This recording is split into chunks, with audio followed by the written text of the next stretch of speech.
জনগণের ধারণা ছিল বাংলাদেশ ফ্যাসিবাদ মুক্ত হবে, চাঁদাবাজি বন্ধ হবে, দুর্নীতি বন্ধ হবে, খুন গুমের কালচার বন্ধ হবে। এজন্য অন্তর্বর্তীকালীন সরকার সকল রাজনৈতিক দলগুলিকে সাথে নিয়ে ঐক্যমত কমিশন গঠন করেছিলেন। সেই ঐক্যমত কমিশনে সিদ্ধান্তের আলোকে সরকার 133টি অধ্যাদেশ জারি করছিলেন। কিন্তু আপনারা লক্ষ্য করে দেখবেন 12ই ফেব্রুয়ারির যে নির্বাচন হয়েছে, যে নির্বাচন সম্পর্কে বাংলাদেশের সকল মানুষের মধ্যে, সকল ভোটারের মধ্যে সন্দেহ সংশয় বিরাজ করছে।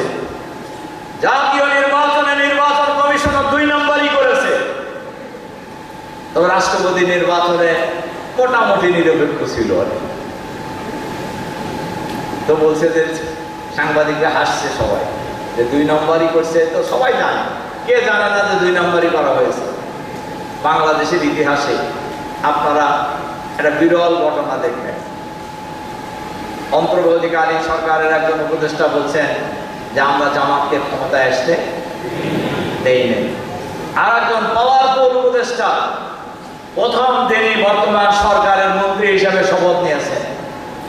প্রধান আইন কর্মকর্তা আইন মন্ত্রী হিসেবে শপথ নিয়েছেন। তাহলে বোঝা যায় এই সরকার আর সেই সরকারের মধ্যে একটা গোপন চুক্তি ছিল। যে চুক্তির ভিত্তিতে নির্বাচন হয়েছে, যে চুক্তির ভিত্তিতে তাদেরকে ক্ষমতায় বসানোর সুযোগ দেওয়া হয়েছে, এবং এর কোনো সঠিক জবাব কিন্তু যারা যোগ দিয়েছেন তারা দিতে। অনেকেই মনে করেন এই ষড়যন্ত্রের সাথে ডক্টর ইউনূসও জড়িত।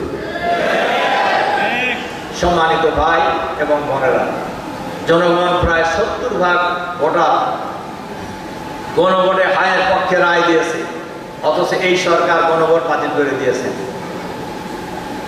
যেখানে গুম খুন কমিশন ছিল, অধ্যাদেশ ছিল, যেখানে মানবাধিকার কমিশন অধ্যাদেশ ছিল, যেখানে দুর্নীতি দমন কমিশন অধ্যাদেশ ছিল, যেখানে সুপ্রিম কোর্টের স্বাধীন সচিবালয় প্রতিষ্ঠার অধ্যাদেশ জারি করা ছিল, এই সব বাতিল করছেন।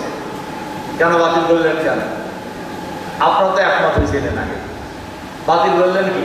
আবার ফ্যাসিবাদী শাসন কায়েম করার জন্য। এজন্য আমাদের নেতা, সংসদের বিরোধী দলীয় নেতা ইতিমধ্যে পার্লামেন্টে বলেছেন বর্তমান সরকার ফ্যাসিবাদের পথে হাঁটছে। সুতরাং ফ্যাসিবাদী সরকারের যে পরিণতি, এই পথে যদি বর্তমান সরকার হাঁটতে থাকে, এর চাইতেও করুণ পরিণতির মধ্য দিয়ে তাদেরকে বিদায় গ্রহণ করতে হবে। মানুষ মনে করেছিল ফ্যাসিবাদের বিদায় হয়েছে, চাঁদাবাজি বন্ধ হবে। চাঁদাবাজি কি বন্ধ হয়েছে? মানুষ মনে করেছিল দুর্নীতি বন্ধ হবে, দুর্নীতি বন্ধ হয়েছে।